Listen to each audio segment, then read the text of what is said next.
Magandang araw po sa inyong lahat. Ako po si Banat Bay at eto na nga, magkwekwentuhan po tayo tungkol po sa mga issue sa lipunan, ha?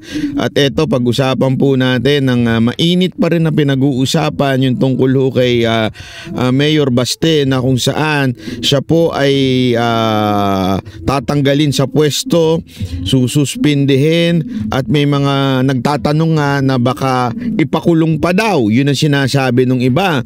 At alam nyo, hindi ho yan imposible at hindi ho yan malayo sa katotohanan. Alam nyo kung bakit? Dahil talagang grabe ho ang kapraningan ng gobyernong ito patungkol ho sa mga Duterte. Hindi ko alam kung talagang gawa lang ba yan ng kanilang tinitake, o ito ba ay gawa lang kanilang kaparaningan para wala ho silang makalaban sa tamang panahon, di ba? Sabi nito, "Sir, lasing ka." Hindi po ako lasing, hindi po ako umiinom, ano ba? Pag nagjajapan lang ako umiinom. Hindi po ako umiinom, ha? Kaya ganito po ako magsalita, medyo mabagal kasi puyat po ako. Hindi, alam nyo, totoo po yan, ha? Totoo po yan na delicates po yung mangyayari kay Mayor Baste. Kasi alam nyo, eto ang nadinig ko lang naman po ito. Hindi ako sigurado kung totoo o hindi, ha? Nadinig ko lang naman po ito. Ha? Ang sabi, parang gagawing testing ground si Baste Duterte. Grabe kayo maka-testing ground, ha? Gagawin daw itong testing ground. Ika nga. Ano ibig sabihin ng testing ground? Ibig sabihin po ay itatry muna nila doon sa anak na si Baste. Pag ito'y walang naging resultang hindi maganda, tulad ng sisigaw, pagiging galit ng mga Pilipino, gagawin din nila yon sa kanyang ama. Inuuna muna itong anak, pag susubukan nilang gawin. Naku po, patay tayo daw. So uunahin daw muna si Baste. Alam mo, sa totoo lang, delicate siyang ganyang klaseng ninyo, kasi hindi ho biro yung mga ganyang klaseng banat ho para ho sa ating butihing butihing mayor na si Baste Duterte. Alam mo kasi si Baste Duterte, simple lang yan pero rock yan. Sabi nga nila, rockstar yan eh. Hindi, alam nyo, simpleng-simple lang ho nung mama na yun, pero napakagaling ho noon pagdating sa pamumuno, at napaka-stricto, at nagustuhan din po nila kasi sabi nga nila, kung meron mang pareho ng style kay Rodrigo Roa Duterte, ang ating dating Pangulo, yan po ay si Baste. Si Vice President Sara Duterte, iba yung style, okay? Maganda yung kanyang pamamahala bilang mayor at Vice President, pero iba yung style niya compare ho daw sa kay Pangulong Duterte. Yan ho ang mga nagsasabi ho niya, mga taga Davao. At ito naman daw pong anak ni Pangulong Duterte na si Baste, yan ho ang pareho sila ng style ng ama. Yun ang sinabi. Kaya nga, naku po, ano talaga itong gagawin nila. Hindi maganda itong susubukan nilang gawin na ite-testing nila ang suspension dito kay Mayor Duterte, at pag sakasakali ang balita nung iba ay baka nga daw ipakulong din. Kasi alam mo yun, dahil sa mga circumstances, although sa akin, baka naman malayo pa.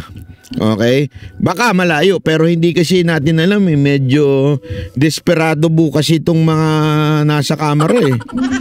Oo. Isipin nyo to yung ultimong pagdawit kay Vice President Sara Duterte ginawa nila. Noong una, wala sa ICC si Vice President Sara Duterte. Ngayon, kasama na siya. Diba? Ibig sabihin, everything is possible in this government. Ibig sabihin, anything gagawin nila para masakal, mahirapan ng mga Duterte. Ganun katindi sila. Kasi nakikita ata nila, ewan ko mukhang napapansin nila na medyo lumalakas itong si Baste. Marami pang nagsasabi tumakbo kang for national, 'di ba? Ngayon, ako sa totoo lang isipin nyo. 'Di ba tayo number 1 si Rodrigo Roa Duterte bilang senatorial, tama mali, 'di ba? Ayaw niya. Kung sakaling ang i-endorse niya si Baste, ano sa tingin ninyo, mananalo senator 'yon? Ako sa tingin ko baka mag number 1, number 2 yun si Baste Duterte. Kasi talaga namang pag sinabi mong tatak Duterte, iba yang gumalaw. Malupit siya mga yan. Madaming naitanim yan sa lahat ng mga mayor, mga gobernor. Kaya posible yun. Hindi, alam nyo, nung kinausap namin si Baste tungkol dyan sa Senate, even Vice President, kasi pinag-uusapan namin yan Tapos alam mo, sabi niya, wala talaga siyang interes. Mararamdaman mo naman kung ang isang tao gino-joke time ka lang, 'di ba? Mararamdaman mo naman ng isang tao kung seryoso. Siya wala yung tipong hindi nga pagkausap mo nga siya, hindi nga siya mabulaklak pagsalita. Diretso lang, 'di ba? Hindi yung tadhana ang magbibigay sa atin ng desisyon. Atin po itong didinggin sa mga ating mga pamilya. Ipapanalangin natin. Walang ganun. Laging ayaw niya. As a matter of fact, every time ini-interview siya, ayaw niya magkomento patungkol sa national na issue. Bakit? Kasi nga, sabi niya, Davao lang ako Lagi niyong binabanggit yun, Davao lang ako, ayoko ng national issue. Kasi naman, mayor ako ng Davao 'di ba? Yun ang lagi niya sinasabi. Pero grabe dahil sa gagawin nilang ito, baka lalong mapilitan tumakbo si Baste. Kasi nakikita niya yung panggigipit ng gobyerno sa ating mga nagrereklamo o nagki-criticize. Alam mo, sabi ko nga sa inyo, wala naman kasing problema mag-criticize. Hindi ko alam bakit hindi makatanggap ng kritisismo itong gobyerno to. Pag kinriticize mo, sisilipan ka ng kung ano-ano. Pagka kinriticize mo, gagawa sila ng move para takutin ka. Yun na nga lang sa Maisog, di ba? Sa Maisog, biglang nagkakaroon ng bidding. Anong bidding? O auction. Di ba? Bakit? Pag kami Maisog, may auction ng mga truck. May auction ng mga na kung ano-ano. Di ba? Ganun pagka merong Maisog. Kasi ganun sila katakot, kapraning. Di ba? Kaya nga, etong ginagawa nila kay Baste, naakala siguro nila magtatagumpay sila sa panggigipit dito. Malamang isunod yung ama, 'di ba? Yun yung plano. Naku, baka mamaya sabi nga tumalbog sa kanila yung gusto nilang gawin. Yung plano nilang gawin, kaya pakinggan niyo nga ito kasi maganda itong sinabi ni wait lang ni wait. Parang merong mga nilalatag na mga premises, mga trump up na mga issues. Katulad ng sinasabing drug war sa Davao, pagsuspinde ng ating mga kapulisan doon, at meron daw gagawing COA audit sa Davao. So itong lahat nakikita nating nilalatag na nila para maging batayan sa pagsuspinde ng ating kagalang-galang na mayor ng Davao. Ito si Sir Pete Lavina. Ito po ay nakasama natin ito noon pa nung 2000 siya ang ang isa sa mga alam ko pinuno ng kampanya ni Pangulong Duterte. Kerubin Channel, salamat po. Thank you very much.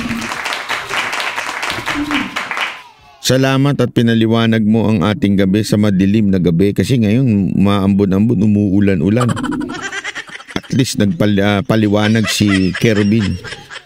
Ayan po ayan ho, taga Davao ho ito. Talagang etong si Sir Pete talaga hong may alam ho ito. Si Sebastian Baste Duterte.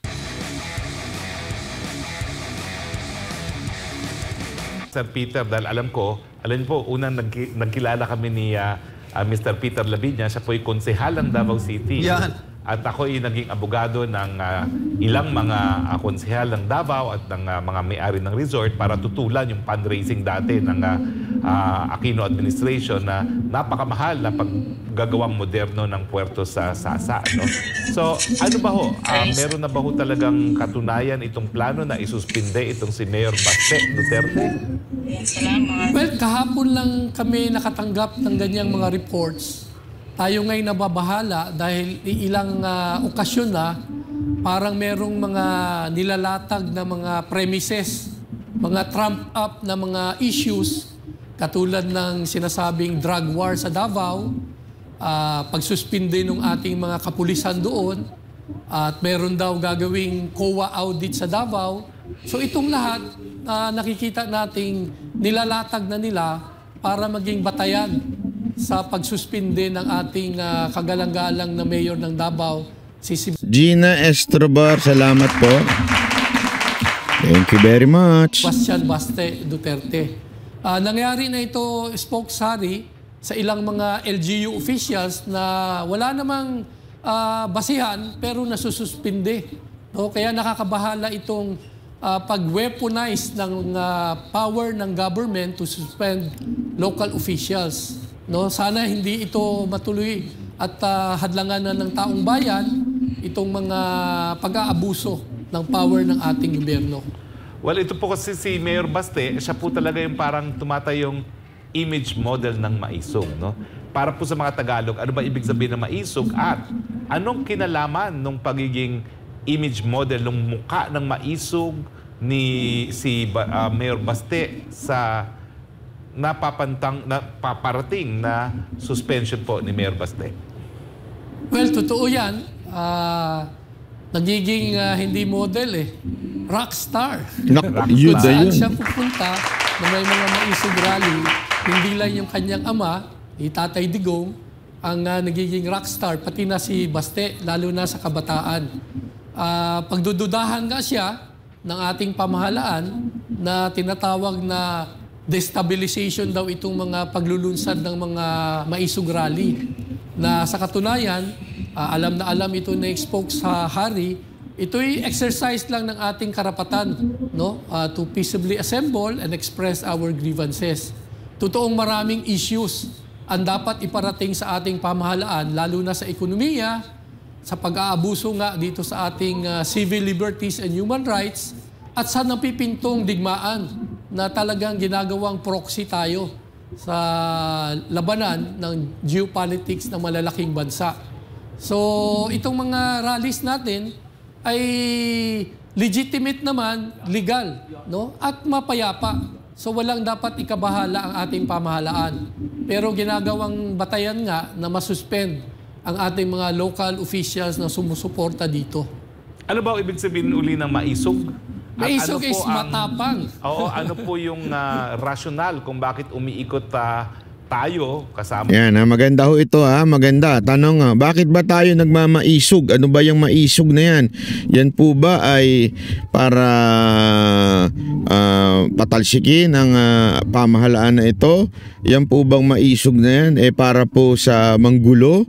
Ang dating Presidente Rodrigo Roa Duterte at si Mayor Baste sa buong Pilipinas para sa mga maisog rally. Matapang ang maisog. Pero ano po ang pinaninindigan ng mga maisog rallies? Well, itong tinatawag nating mga issues ng TOPS, no?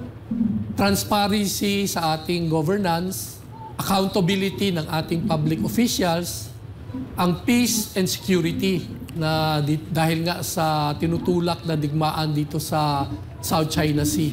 So itong mga issues na ito ay nagmula doon sa pagtutulak sana ng People's Initiative na tinutulan ng taong bayan, no? Pang-aabuso ng ating gobyerno, pagwawaldas ng ating pera sa ating kaban na talagang tumutulak dito sa kahirapan ng ating bansa at ng ating mga kababayan. So dyan ho yung mga umiikot na mga issues na gustong iparating na mga maisog, no? Na mamamayan natin sa ating pamahalaan. Ano po ang magiging naintindihan natin yung epekto ng korupsyon sa ating gobyerno ay ito ho, ay matindi ho ang dagok na kahirapan na idudulot nito sa ating mga mamamayang Pilipino. Yan po ang problema. More than anything else, more than other issues, ang focus po ng maisog ay yung korupsyon na nagaganap, yung pagsusupil ng karapatan natin magpahayag ng ating saloobin. Yun ho ang focus ho ng maisog. Kaya nga alam mo, perpekto yung pagkanta po ni Jimmy Bondoc, ni Attorney Jimmy Bondoc pagdating ho doon sa kanyang kanta na Kalayaan, di ba? Gusto niyo kantahin ko?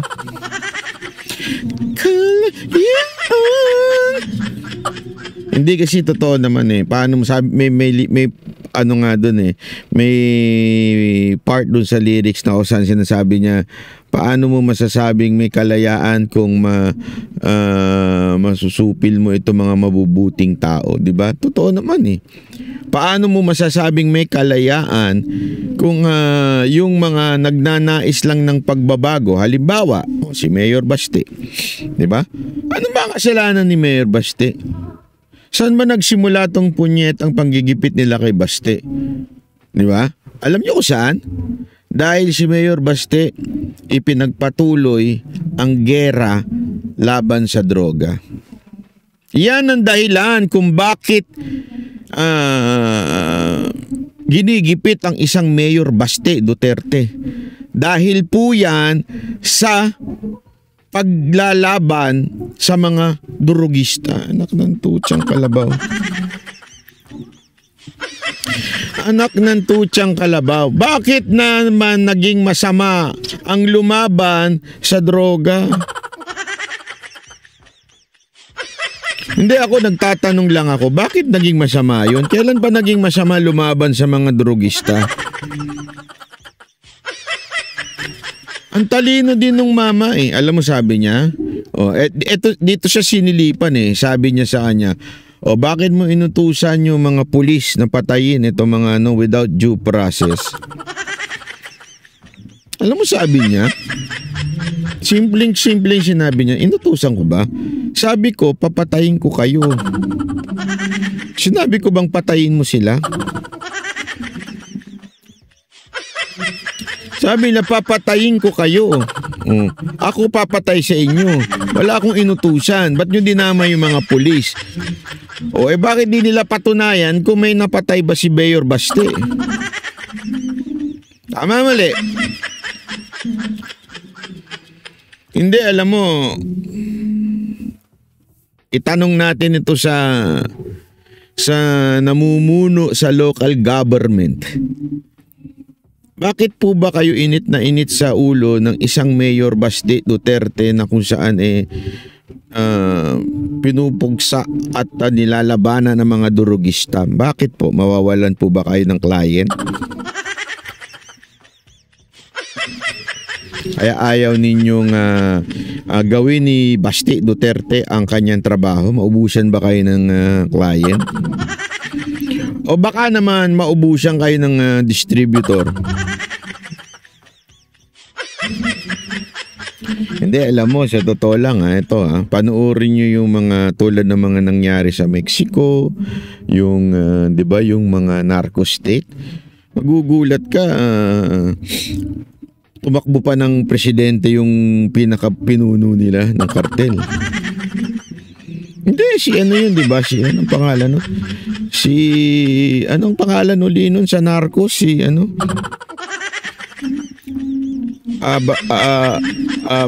Kalimutan ko na yung pangalan. Pablo. Nasa isip ko kasi A ang simula. Pablo. Escobar yon.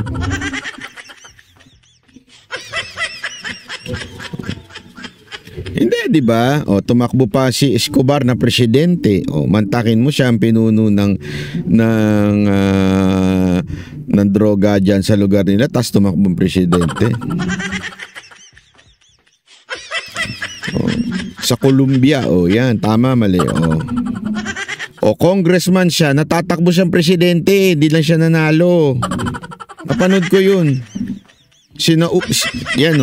Yung Sinaulo cartel, Sinaloa cartel, di ba? Alam mo, bigla tuloy naalala ko, so kung posible pala ang isang pinuno ng isang cartel tumakbong presidente, posible rin ang pinuno ng cartel sa Pilipinas tumakbong senador.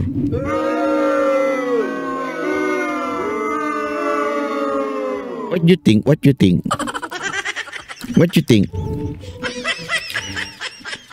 Posible kaya na may tatakbong senador para protektahan ang mga kartel ng droga sa Pilipinas?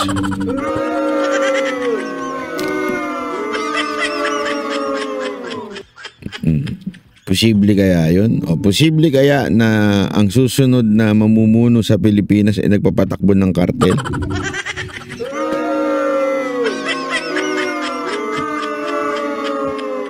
Posible, sabi ni Don Romeo, posible, meron nga tayong, nako.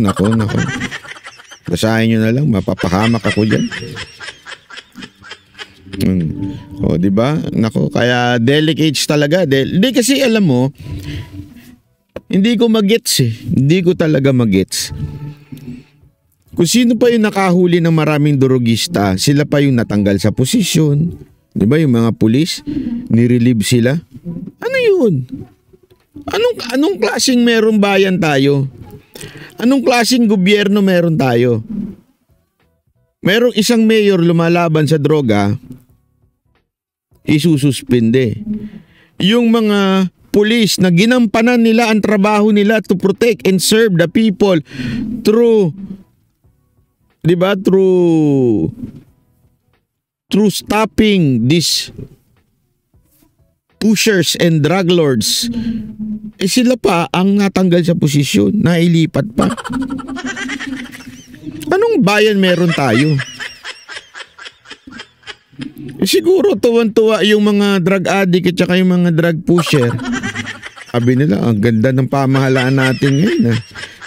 Enjoy ngayon ng pamahalaan natin. Hindi kasi alam mo, walang biro nung panahon ni Duterte, yung mga kartel na yan, nagtago yung mga animal na yan.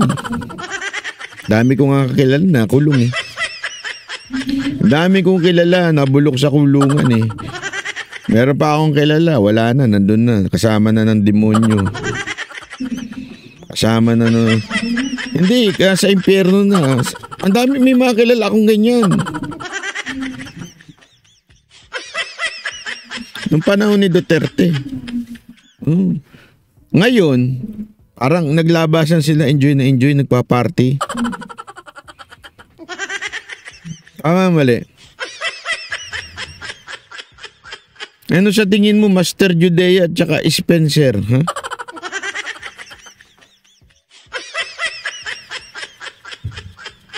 Response. Unang-una, dyan sa Davao City, kung itutuloy po ang suspension kay Mayor Baste at anong magiging response sa buong Pilipinas kung meron man?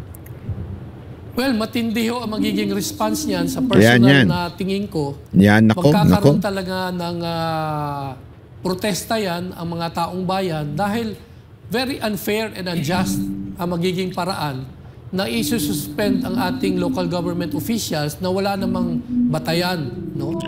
Alam mo, ito bakit ko nasabing ganito yan? Bakit ko nasabing example nila parang testing nila si Mayor Baste? Kasi ginawa nila Tinesting muna nila yung mga kaalyadong mga mayor, yung mga kaalyadong gobernor. Tinesting muna nila. Tinesting nila sige nga, suspend natin ito. Suspend natin itong isang gobernador, si Ubahib, si Governor Mamba, tapos itong isuspend nga natin itong mayor si Rama. Yung mga kalyado ni Pangulong Duterte, hindi tayo umimik, di ba? Saktong imik lang ang ginawa natin. Rona Salcedo, maraming salamat. Tita Nene ng Australia, thank you very much. Tinesting nila yun eh. Hindi tayo masyadong pa rin, parang business as usual, ika nga. Ngayon, mukhang ite-testing nila itong si Baste. Pag hindi siguro pumalag ang taong bayan dito kay Baste, baka ituloy-tuloy na nila yan kay Pangulong Duterte. Pero sa tingin ko, papalago ang taong bayan pagka inano nila ito si Mayor Baste Duterte. Sa tingin ko lang, medyo magagalit na. Tapos tama rin yung sinabi ni Sir Pete. Alam niyo kung bakit? Yung mga pangyayari before this, di ba naikwento ko nga sa inyo? Kailan ko ba naikwento yun? Sa SMNA ko ba naikwento yun? O dito sa isang araw? Hindi ko na alam kung anong petsa ngayon. Alam mo, ang plano talaga sarhan ang Davao. Kaya nga pinalitan yung mga pulis. Isipin mo, saka nakakita pinalitan ng lahat ng pulis, pati yung karamihan ng pulis, at saka yung mismong pinuno pinalitan. Ibig sabihin, there is something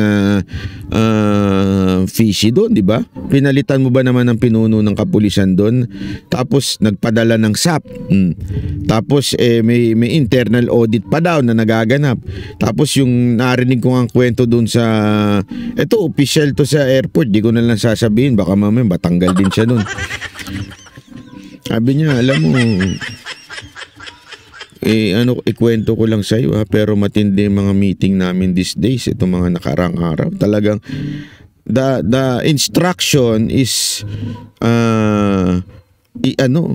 parang ipahirapan, hindi naman direct ang sinasabi, pero parang ganun, pahirapan ang biyahe out of Davao, basta yun na yun. Ibig sabihin, lumabas ng Davao. So parang gagawa sila ng paraan para pigilan yung mga tao na mag-alsa kung sakasakali. Sabi ko, noong una hindi ko maintindihan. Kasi narinig ko yung balita na yan nung Sunday ng madaling araw. Ay, kailan ba kami nagdabaw? O Thursday na madaling araw. O basta. Hindi ko na matandaan. Basta, nadinig ko yan. Yung pauwi ako dito galing sa Davao. Nadinig ko yun. Sabi ko sa kanila, ano naman, bakit naman nila naisipan na pigilan ng mga tao from Davao na pumunta sa Maynila at para alsa? Anong dahilan? Bakit nila naisip yun? At ganun ang instruction sa inyo. Alam mo, ito walang biro ito Nung na-realize ko yun, nung nalaman ko yung kay Baste, nasususpindihin. Ibig sabihin, planado. They are anticipating kung ano mangyayari. Planado na, eto gagawin namin, kaya kailangan ipitin natin yung mga tao na makaalis dyan sa Davao. Kasi baka, alam mo na, hindi natin alam. Yung mga taga Davao magpunta dito sa kung saan man, sa Liwasan, sa EDSA. Kasi ako, pag ginawa nila yan, Naku.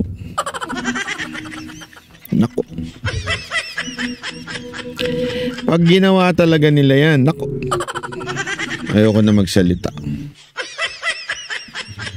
Di ba, Boss Dada? Pag ginawa nila yan, balita ko, naku.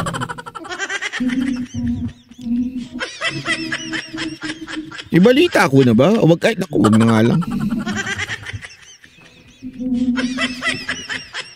Hindi ko alam, pero naku, ayoko sabihin kasi.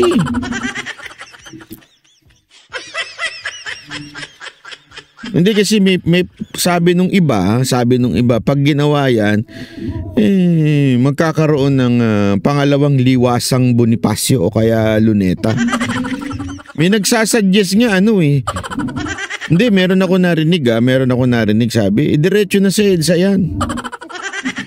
Pagka tinuluyan si Basti. Sabi ko, naku, wag naman. Sandali, wag naman gano'n.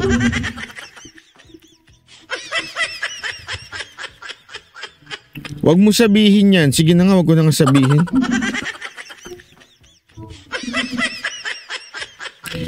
Pero ako talaga, pag ginawa nila yan kay Basti, talaga, naku, pupunta talaga ako.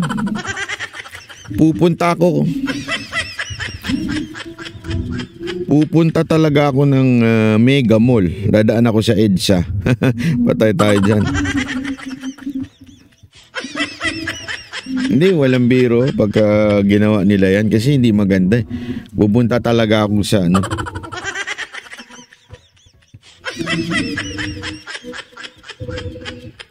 Kaya, ewan ko, tuloy natin.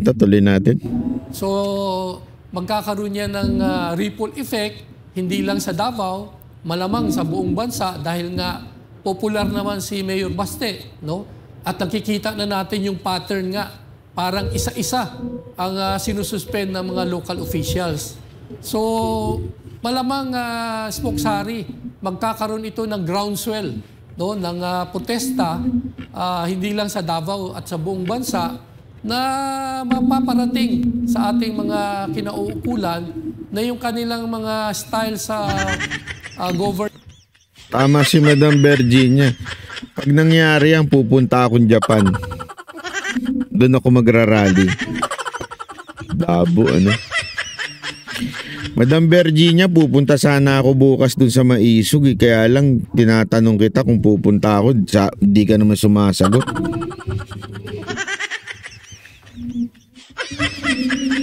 Hindi, totoo, Madam Virginia. Pupunta talaga dapat ako sa Japan kung sumagot ka lang Tagal mo sumagot Para naman may kasama ako dyan. Alam naman pupunta ako mag-isa lang dyan. Tsaka titira ako dyan sa Umisimo. Wala akong pang hotel. Diba? Finance ngayon ay tinututulan ng ating mga mamamayan. Lalo itong magde-destabilize tuloy sa ating bansa, no? At sa katunayan, hindi China ang threat sa ating national security. Itong pag-aabuso sa ating mga local officials at sa ating mamamayan ang nakikita kong security threat sa ating bansa. Yun ang totoo dyan. Maraming salamat. Yun ang totoo dyan. Yung threat ay nanggagaling po. Hindi ho dyan sa China, pambira. Wala nga threat dyan Hindi totoo, wala naman threat dyan. Ginagawa nyo lang ng threat Ginugulo-gulo nyo lang dyan Invento kayo Ang talagang threat, ito. Bakit ito threat? Threat ibig sabihin nito talagang wala na tayong kalayaan magsalita. Parang ang dating, alam mo, kanina, balik na naman tayo kay Trillanes. Yan to si Trillanes kasi.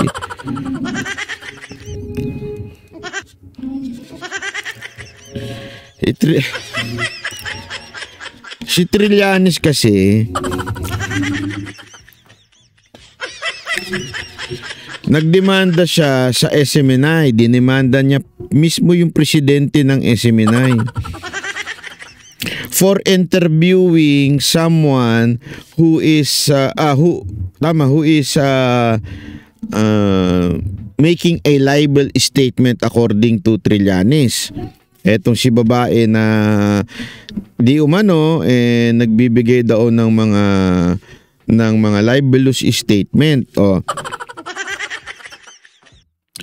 Tapos sabi nga nila Attorney Topacio, sabi nila bakit idadama yung SMNI?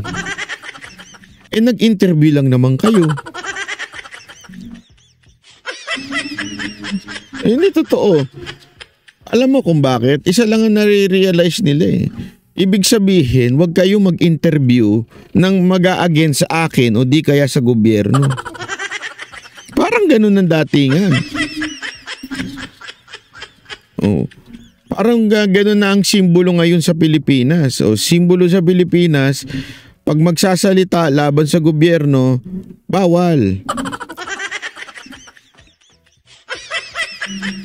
Hindi totoo lang bawal. Yun ang parang dating nung kasi nag-interview ka lang naman pati nga si MJ Mundear dinamay kasi nga siya yung nag-interview. Hindi naman siya yung nagsalita nun.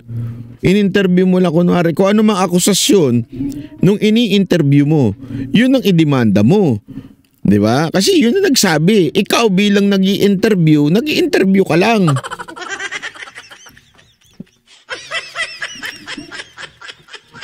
So, ibig sabihin po nun, napakalabo naman nun.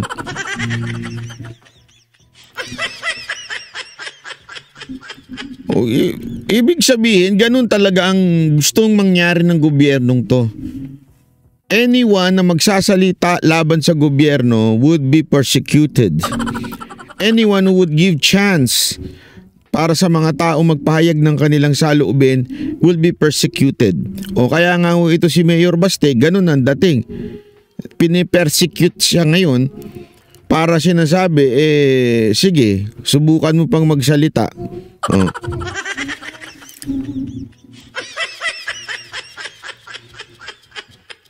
Ibig bang sabihin martial law na nga? Naku, hindi lang martial law.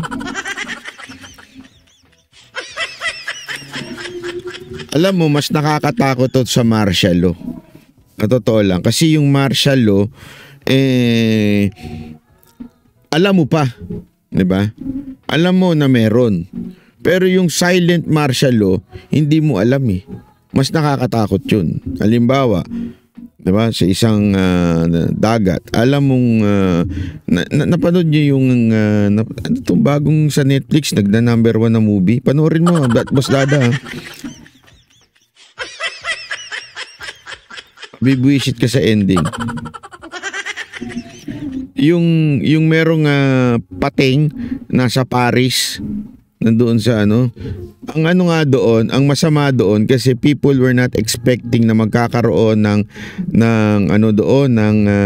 pating kasi fresh water yon yung sa papunta sa kesyo because of change of nature daw nung pating kaya napunta doon. Yun ang mas nakakatakot. Kasi yung dagat, alam mong may pating. So mag-iingat ka ngayon, di ba? Kasi alam mo. Parang ganun din. Pag may martial law, alam mo. So mag-iingat ka.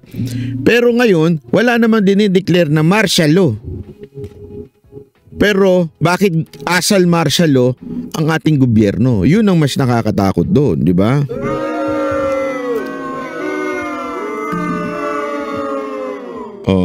Sabi, yun nga ang siste na mangyayari. Yun yung pelikulang Under Paris. By the way, may announcement. May announcement po ang public announcement. We regret to inform you that the Facebook page of former President Rodrigo Duterte Esiminay gikan ng masa para sa masa has been removed without any opportunity for us to appeal this decision. Sa madaling salita, nag-disappear.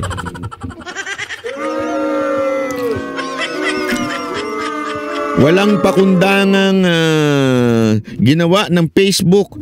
Tinanggal yung hindi man lang sinabi kung may violation. Una-una wala namang violation doon. We urge you to continue following us on our alternative platform like YouTube and TikTok. We remain committed to keeping you informed about FPRRD and fostering community engagement. We understand that this removal is yet another effort, as in effort, EPP. Another effort. Nawala tuloy ako. Nawala. Effort to silence our devotion to delivering truthful news. But, ayan na. But we won't be silenced. Our commitment to fight for press freedom and contribute to the growth of our nation remains unshakable. We are active exploring solution to this situation and your support means everything to us. Thank you for standing with us during the chant. Grabe, yan ang diktador.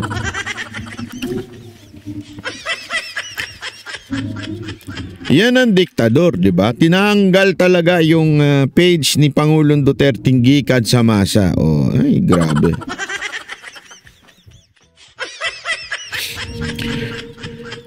Rappler po ang nag-manage ng FB sa Pinas. Nako, wala talaga tayong magawa dyan.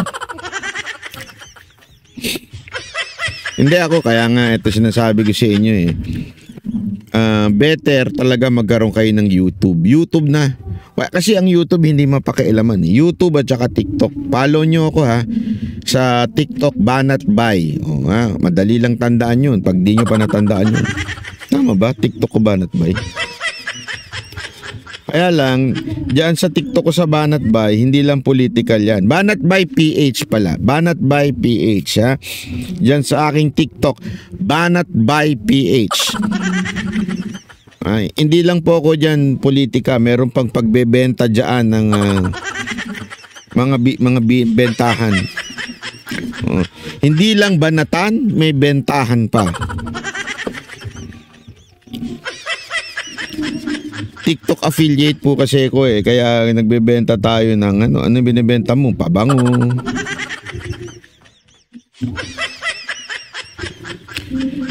Bakit yung YT ng SMNI natanggal? Oo nga eh. Kaya nga eh, dapat tayo mag-effort tayo. I-follow nyo Banatero, si Coach Oli, Boss Dada.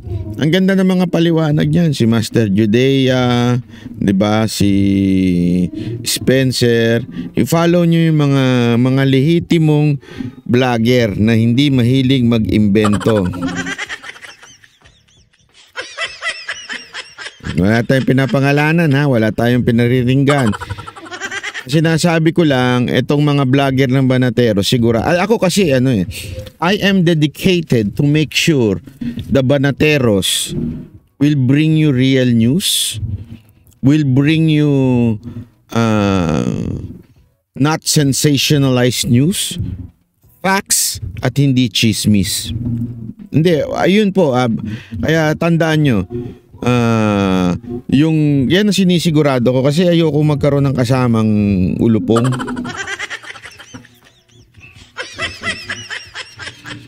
Ayoko magkaroon ng kasamang inanto, parang ginagago yung mga tao. Yung mga ganun. Hindi, walang biro kaya nga yan ang unang kong sinabi kay J. Guevara nung una. Sabi ko, tigil mo na yung pang-i-scam mo ha. Kasi sabi ng mga tao, scammer ka daw eh. Ayokong kasamang scammer. Pero nagpaliwanag naman siya. Sinabi niya, ito kasi yung ganito. Yun naman pala. Okay, biro lang binibiro lang namin ha. Hindi po scammer yan si Kasi yan yung akusasyon sa kanya.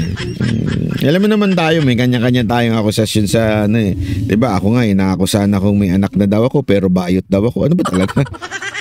Hindi ko maintindihan.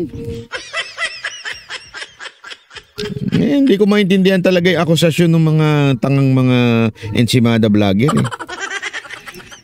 Alam mo yung mga ensimada vlogger? Pansinin nyo, para makakuha ng views, kailangan nandun yung picture ko. Feel na feel nila, no? Hindi ko magets. Feel na feel nila talaga. Ilagay yung picture ko para makakuha ng views. Hindi ko alam kung patay na patay itong isang bakla ba yung isa na yun? Sabi ni J. Guevara, bakla daw yun. Sabi ko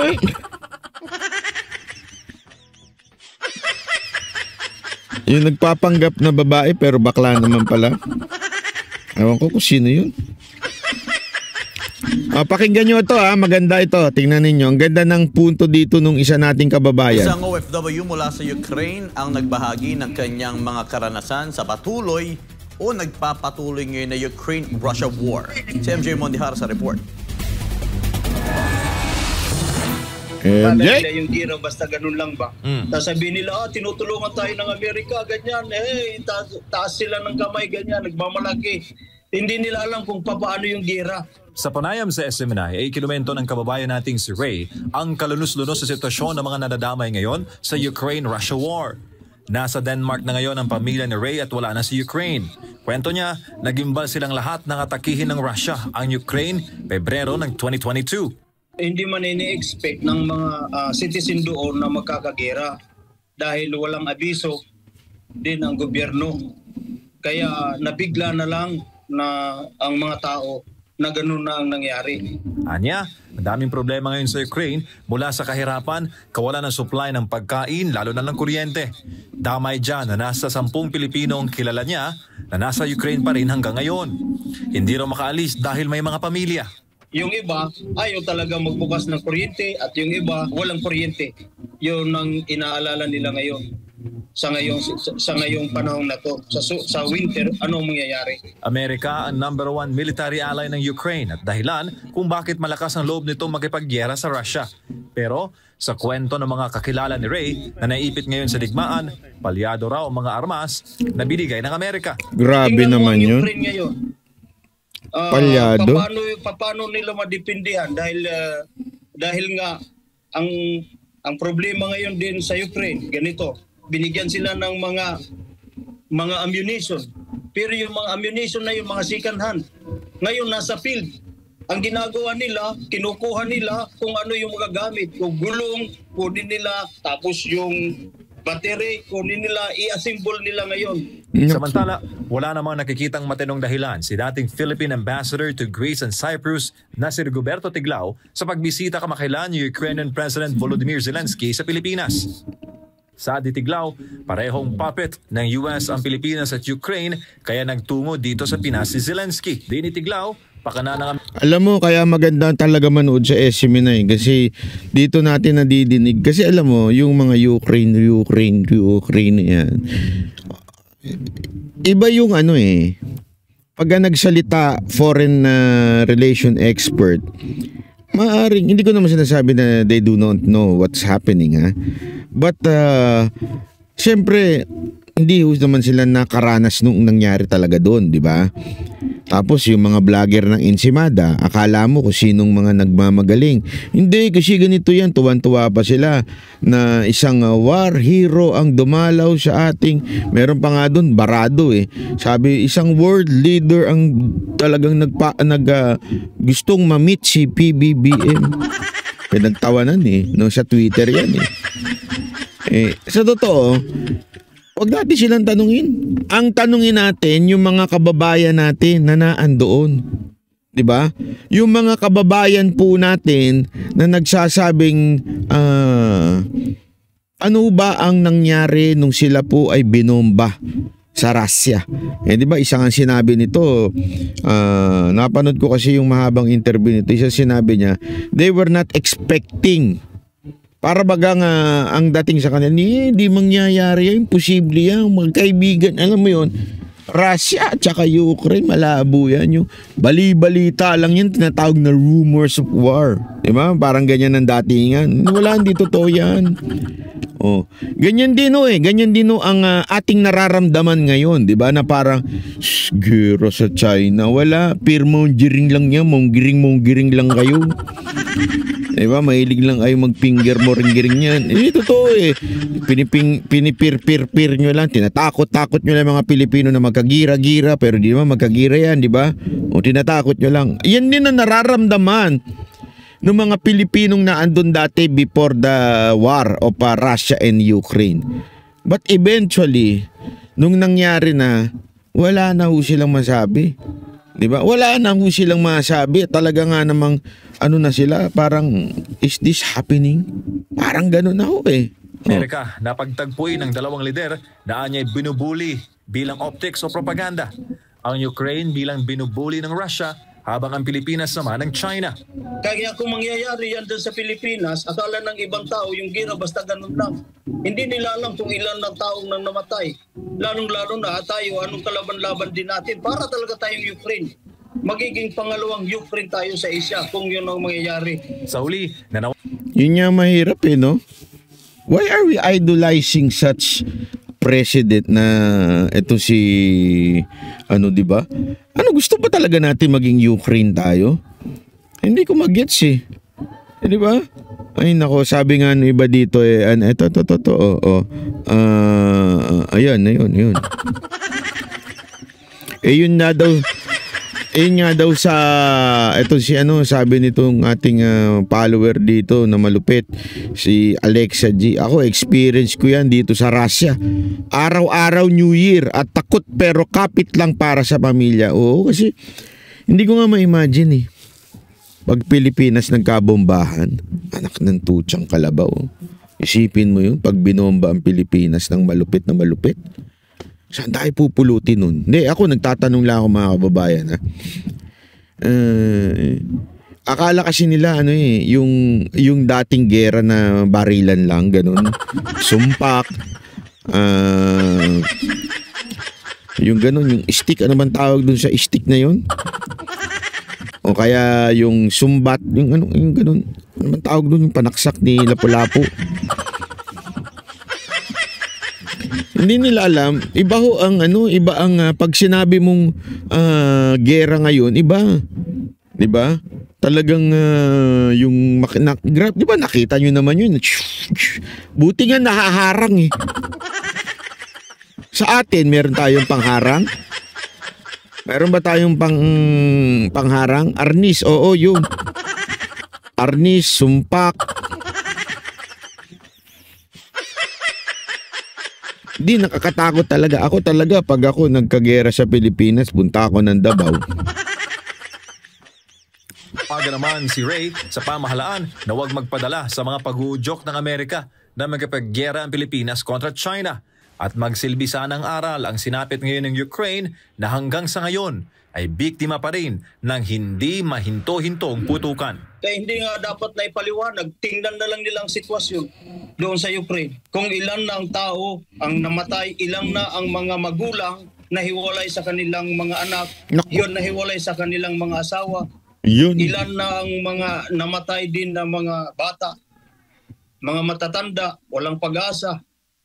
Yung wala ng mga bahay. Para sa Diyos sa Pilipinas kung mahal, MJ Mondejar. Sabi nitong isa, anong magandang gawin Banat Bay? EDSA people power na? Huwag naman, mainit sa EDSA. Hindi. Basta ako, lagi ko lang sinasabi, maging mahinahon tayo, mag-isip tayo. Antayin natin ang kumpas. Basta manood lang po kayo lagi sa SMNI, ha? Kasi SMNI talagang parang tawiran ng mga balita Kaya sigurado yung nakasubscribe kayo sa SMNI, ha? Para talaga alam nyo mangyayari. Kasi alam nyo naman, kung hindi sa SMNI, sa Banateros kayo mag-subscribe din, ha?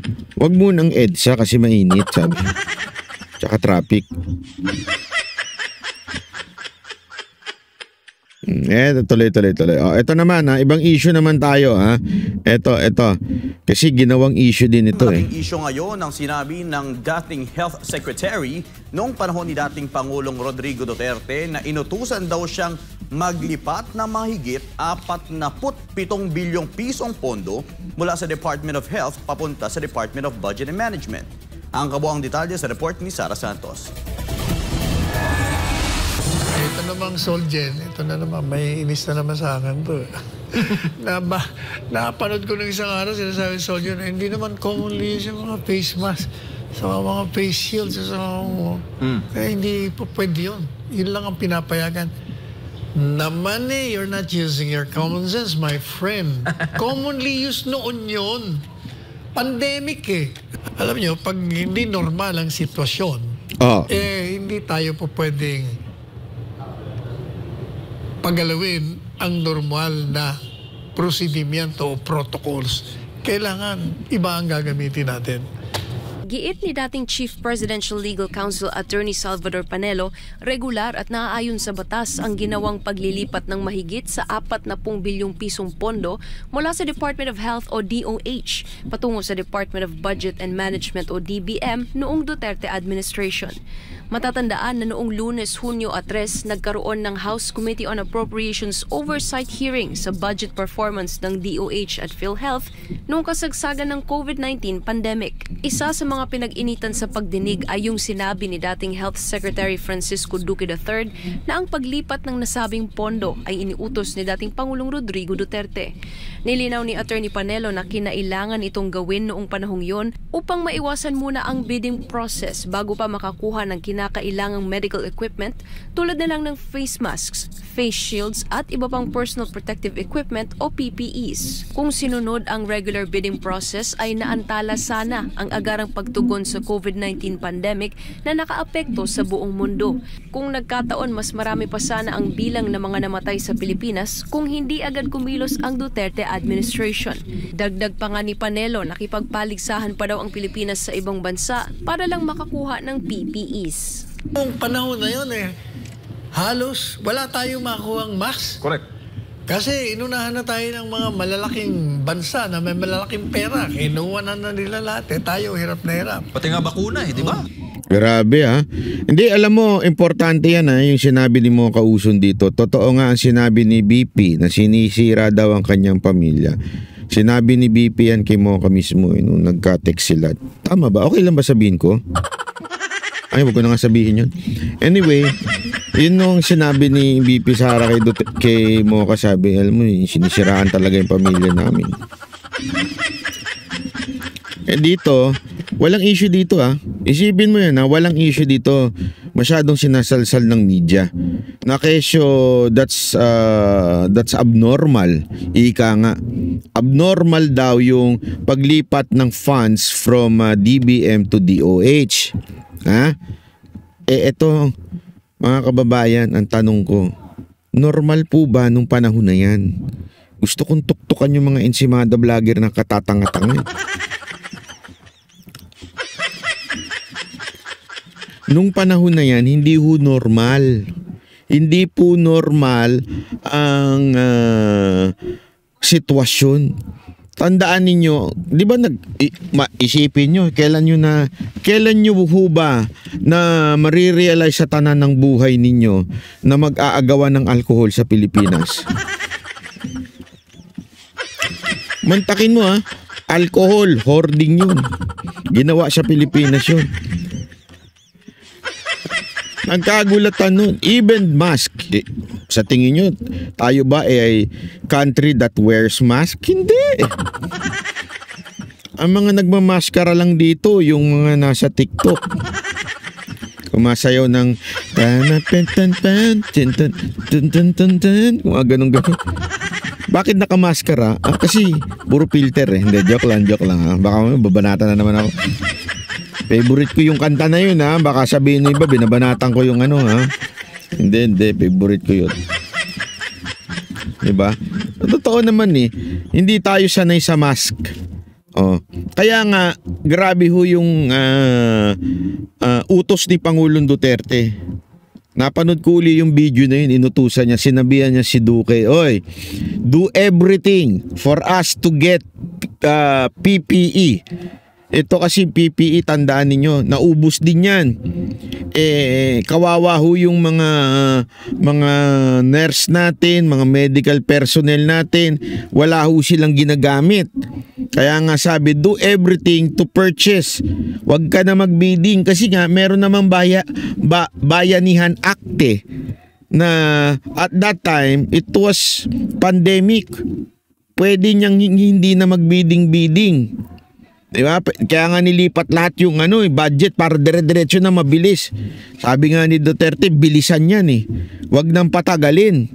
Ano ginawa ni Duque? Nagpa-bidding pa nga daw din siya. Napakamot nga daw siyempre siguro natakot si Duque na mamaya mapuna ako in the future. Ito na nga yung nangyayari na nga ngayon. Diba? Hindi totoo narinig ko to, sinabi ito ni Master Judea Kung siguro kung hindi mabilis at siguro ang datingan ni Presidente, sandali, pag-aaralan muna namin yan. Tanginang pag-aaralan yan. Hindi, di ba? Itong gobyerno na to, yung pag-aaralan. Pag-aaralan muna namin yan. Sabi nga niya, kung hindi sa bilis kilos ni PRRD, baka mas marami pang namatay. Sabi ni Mocha, nagkakaalbukas, ubusan ng alcohol noon, tig-2 per tao lang. Correct. Bawal ka pang bumili ng ng alak noon kasi yung iba ginagawang alcohol yung alak.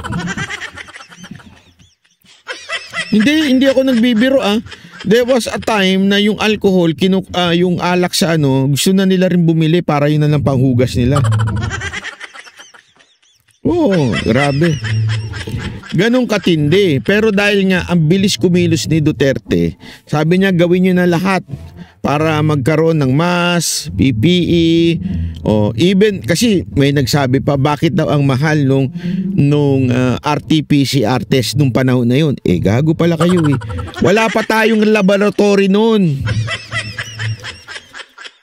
Naalala nyo noon yung RT-PCR test umaabot ng linggo para makuha mo yung resulta kasi pinapadala pa sa ibang bansa kasi wala tayong laboratory. Kaya nga, di ba, nagkaroon ng proposal na magkaroon ng Department of Virus.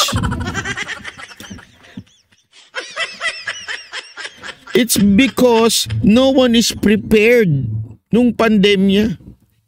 Naging reactionary lang tayo We react. Hindi kasi sino ba naman naisip nyo ba yun? Kahit ako hindi ko naisip yun Sabi San Miguel noon na donate na alcohol, hindi na gumawa ng alak. Tama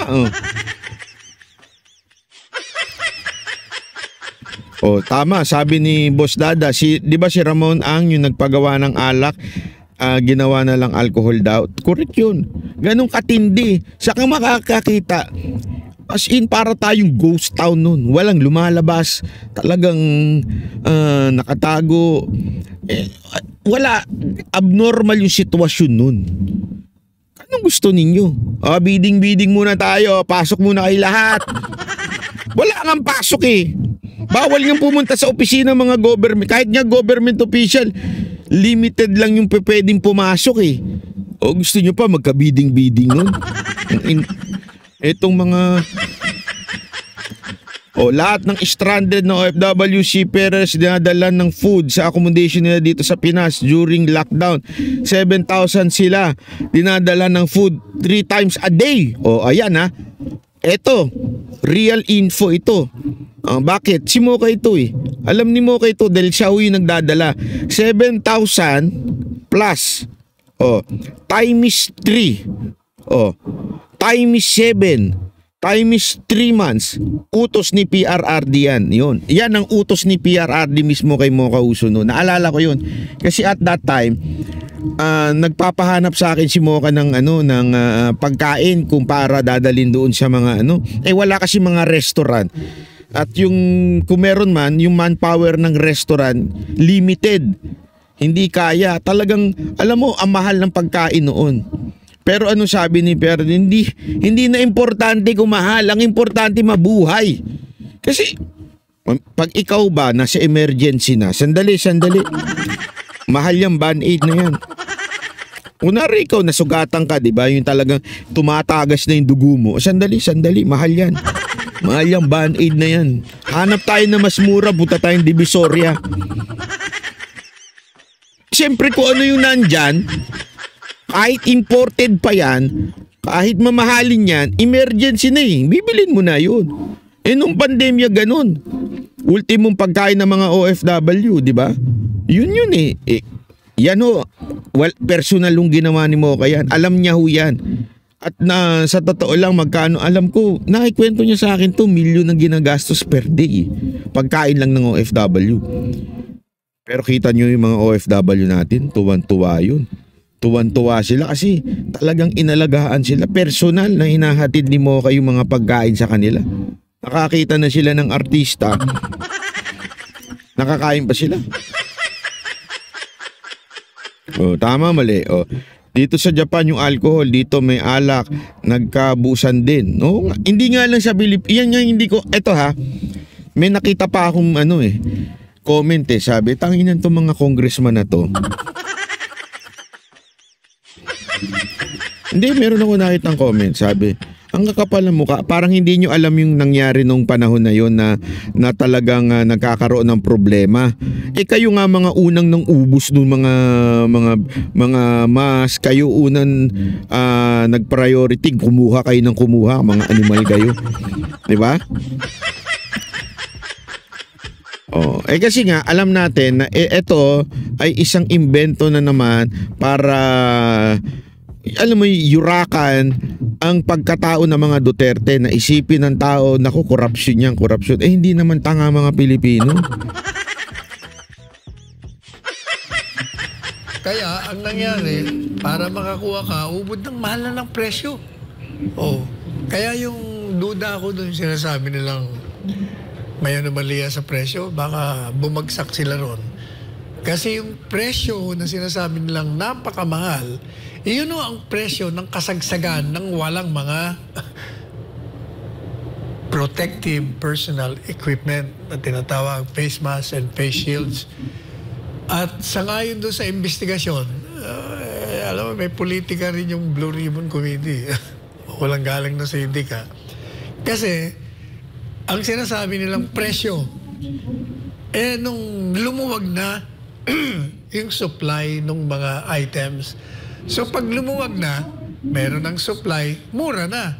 Kung yun ang presyong sasabihin mo na yun ang ginamit sa una, mali na, may problema ka na kasi talagang mahal nung initials. Nagigets niyo yun, dito mo malalaman talaga yung mga congressman natin, matatalinong bobo, no? Diba? Ang tawag nga dyan, law of supply and demand. At that time, konti ang supply, naturalmente dadami ang demand. Pag konti ang supply, magmamahal. Common sense eh. Pantangan na lang yan eh. Elementary pa lang hindi ko magets elementary pa lang pinag-aaralan na yan. Itong mga congressman natin ang tatanga.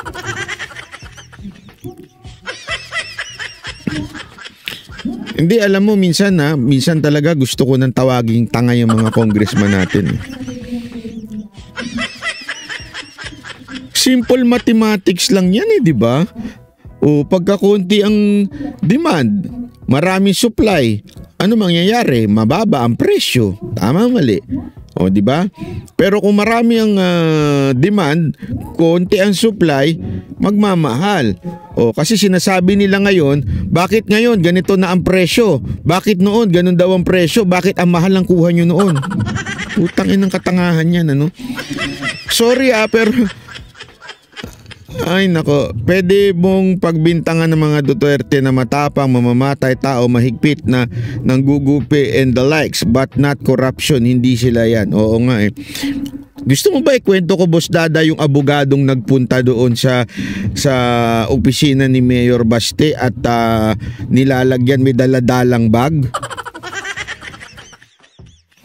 May ipinapasok na proyekto kay Mayor Baste. Gusto mo ba ikwento ko yon?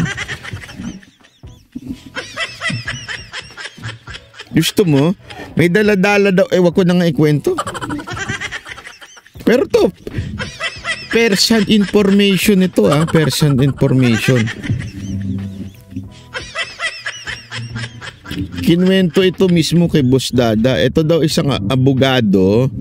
Abogago to actually. Actually hindi abogago, abobobo to. Wag. Sige na nga, wag ko na nga ikwento yung abobobo na to pumunta sa ni Mayor Baste para magpasok ng project. Akala niya dahil pretending to be Duterte, magkasundo pa daw ang Duterte at Marcos noon, no? Nasa gobyerno ito ni Marcos ngayon nagpe-pretend. Naku. So, sabi, meron tayong project dito. Ito, may dala, isipin nyo, nakakaya yung tangin ng animal na yun. May daladalang bag ng laman pera. Mula noon, Ibinan na po daw sa Davao yan. Ibinan na sa City Hall yan. Ano yan eh? Abobobo yung abogado na yan eh. Kakahiya, no? Hindi.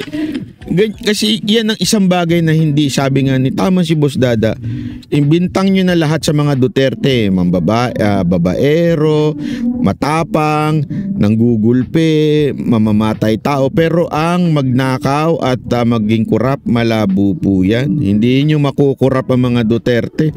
Kahit to si Mayor Basde, hindi nyo magagawa yan. Kaya nga alam nyo, kawawa itong opisyal na ito, itong opisyal na to. Ha? Hindi, sadali linawin ko lamang po hindi po haka-haka yung kwento na yan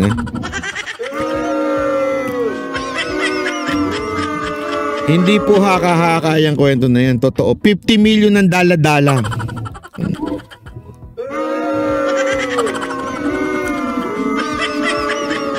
Mantakin mo may dala-dala kang 50 million. Kung ako siguro yung mayor, tanggapin ko na yan. Mag-retire na ako. Ayan, nakwento mo naman pala, Boss Dada. Ikaw talaga. Kaya, no? Kaya no wonder, nilulunok nun lahat ng tae. Ngayon, di ba? Ayaan nyo na yung abogado na yan. Gusto nyo pa na isang kwento? Nako.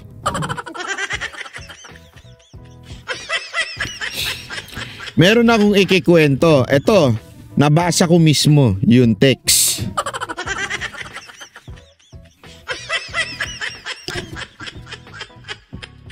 Gusto nyo ikwento ko? Sabihin nyo muna, pilitin nyo ako ikikwento ko. Pag hindi bumilis yung chatbox dyan, hindi ko ikikwento. Stages ng pandemic. Iginiit ni Panelo na dapat parangalan ang political will ni dating Pangulong Duterte at ang kanyang mabilis na pagdesisyon at pagkilos sa pamamagitan ng Bayanihan to Heal as One Act 1 at 2, pati na rin ang disiplinadong pagtugon ng taong bayan sa pandemya. Samantala, dismayado naman si Duque sa mga naglabasang reaksyon sa naging pahayag niya noong Lunes.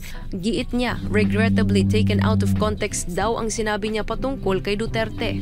Hayagan naman daw kasi itong sinasabi noon ng dating Pangulo sa mga pagpupulong ng gabinete, maging sa kanyang mga televised public address at iba't ibang media interviews. Para sa Diyos at sa Pilipinas kong mahal, ako si Sara Santos, SMNI News. Yan, totoo naman yan po ay lagi naman pong kinikwento ni Pangulong Duterte yan. Hindi ko alam bakit ginawa nila ng big issue yan. Wala na silang ma-issue sa mga Duterte, kaya talagang yung mga ganyang issue talagang sinasalsal nila. Kwento ko na. Eto, meron ako ikikwento.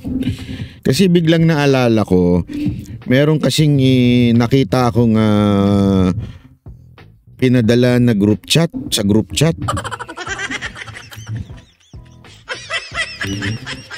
Pero hindi na ako magkikwento, si Jay Guevara. Iba naman tong kwento na ito. Si Jay Guevara pa kwento nyo dyan. Jay, ingat ka Jay Merong group chat, ito mga to, hindi nila alam kasama pa si Jay.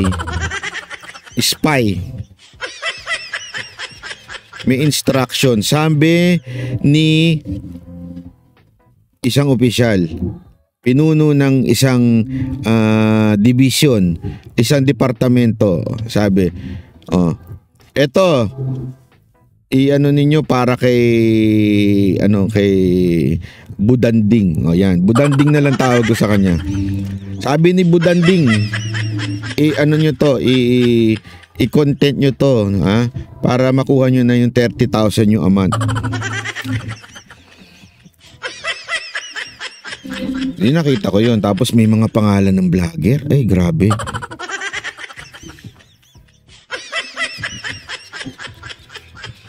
Alam mo, sabi ko talaga kay Jay Guevara, Jay, baka naman lumipat ka na dyan, Ang lisensya mo, Isang bana, 30,000.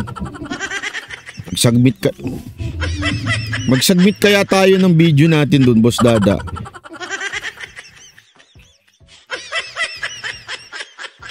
Grabe, sabi ko, Ang dami nun, no? Ilan yun? Ilan yung vlogger na nandun? Puro tanso vlogger.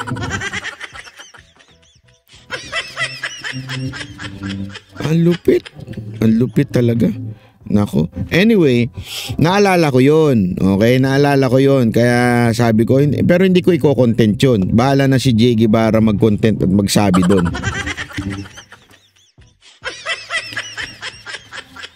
Pero ito i-content ko. May isang vlogger. Sobrang kapal na mukha nitong animal na to. Ang kapal. Alam mo yun nung nabasa ko, ang kapal. Nanghihingi siya ng pera pang grocery doon sa isang nasa kampo ng mga Duterte. Kasi itong vlogger na to, dating Duterte ito eh. Tapos nanghihingi siya kasi magbe-birthday na daw siya. Nanghihingi siya ng pang-grocery. O ayan, ang clue ha, magbe-birthday na. Hihingi siya ng pang-grocery dito sa kampo ng mga Duterte. Pang-grocery. Tapos biniro-biro pa nga nito kasi kwela rin tong anong to. Itong mataas na tao na ito na nasa Duterte, sabi niya, bigyan kita ng flower. Hindi, practical akong tao. Grocery na lang. Ba't ko sinabi? Alam mo yan. Alam mo yan. Ang lupit. Clue. Iyan ay wala sa Pilipinas. So, ang sagot niya doon kasi wala na akong natatanggap mula kay Budanding. Tinigil na. Alam mo naman, mahalang gastusin dito sa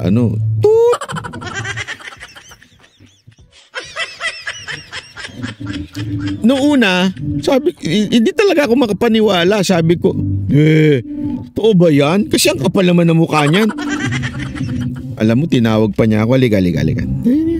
Ano kala mo sa akin? Ano ko eh? So maano ko sa ebidensya. Basahin mo. Lahat pinakita nyo. Ay grabe, sabi ko, literal na nang hihingi ng lihilimos. As ang drama. Wala na daw binibigay sa kanya pagkatapos siyang pinapunta sa ibang lugar para tapos naku, grabe.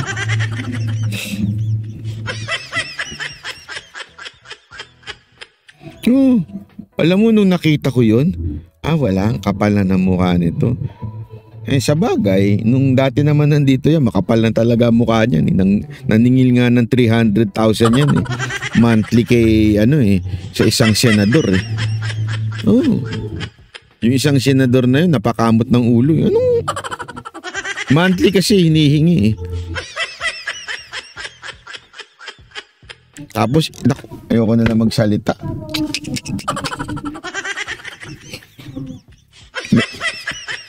Dami kong kwento, nakakainis. Gusto ko ba ikwento ko pa to? Ilan ba nanonood? Konti lang naman na nanonood eh. Sandali, ilan ba nanonood? Tingnan natin. Hindi kasi alam mo, grabe nung napakinggan ko yon. Na nawindang ako eh. Hindi ko akalain may ganun tao. Hindi, totoo. Hindi ko akalain na may ganun tao. One time daw, na nasa Pilipinas pa yung animal na yan. Nung nasa Pilipinas pa yung animal na yan, sabi niya, meron kasi itong isang tao nakiusap sa kanya, uy, baka naman pwede mong i-discuss mo itong tao na ito kasi tinutulungan ko itong politiko na ito. Alam mo, sabi sa kanya, sige, wala problem. Kasi ito eh, lumalabas-labas din to sa radyo eh. Sabi niya, sige, discuss ko yan. Alam mo, nasira yung laptop ko eh. Puta na. Style mo, Jay Guevara. sira, wala akong pang live eh. Ganun ang style. Nasira yung laptop eh. So, ayun na nga. Hanggang humingi ng laptop, binigyan siya ng laptop.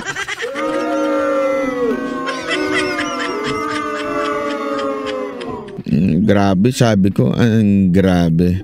Ito ang talagang tulongges na Pilipino ito. Oh, tulongges na Pilipino to. Para-paraan, no? Style bulok, ika nga, di ba?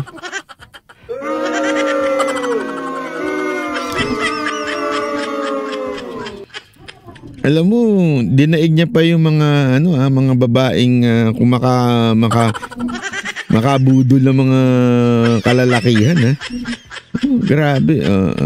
Ay nako. Anyway, yun lang naman eh. Ayun ayun. Personal kong alam yun kaya ikinuwento ko. At saka mismong kausap ko yung hiningan. Nabasa ko pa. Sana hindi makarating sa kanya to. Sabi niya kasi sa akin, wag ko daw ikwento, madaldal ka pa naman banat bay. Sabi sa akin. Sabi ko, I read between the lines. Alam mo na palang madaldal ako, kinuwento mo pa. So, ibig sabihin nun, gusto mo rin ikwento ko.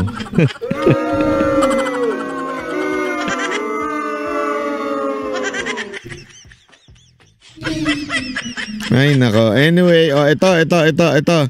Medyo good news tayo ng konti. Good news naman tayo. Baka sabihin ng iba wala tayong good news today. May good news. We will hope to open within the end of the year.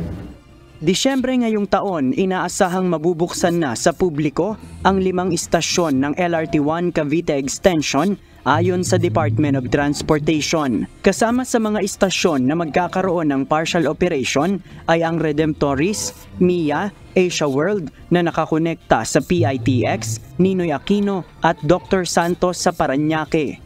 Batay sa progress report ng Light Rail Manila Corporation o LRMC, mahigit 90% na ang natatapos sa 5 mga istasyon. Palakpakan natin. Maraming salamat, Pangulong Duterte. Hindi, panahon ni Pangulong Duterte ito yan totoo.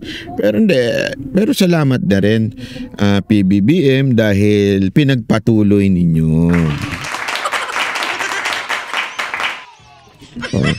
Let's give credit to where it's due, di ba? Kung saan ba ito kasi sabi ko nga sa inyo, alam naman natin proyekto ni Pangulong Duterte ang build yan eh. Yan panahon na yan yun eh. Kasi 'di ba lagi niyong tatandaan. Sabi nga ng mga kakilala natin sa administrasyon ni Pangulong Duterte, bago bumaba si Pangulong Duterte, sinigurado niya pirmado lahat. Yung mga kontrata, yung mga gastusin, meron na lahat. Pero gayunpaman, magpasalamat na rin tayo kay PBBM dahil pinagpatuloy niya. Pwede naman niyang itigil yan eh. Kung pupolitikahin niya yan. Kasi, di ba, yung sa Davao, tumigil eh. Pero ito, kung pupolitikahin niya yan, pwede niyang ipatigil yan. Pero hindi niya pinatigil. So, ibig sabihin nun, maraming salamat, ha?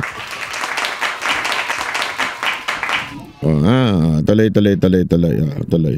Natapos na ang structural works, civil works at ang paglalagay ng mga riles. Ang kulang na lang ay ang mga system works. Dito ba yung magpapasagasa si Pinoy? Hindi ko alam kung ito yon, yung Cavite.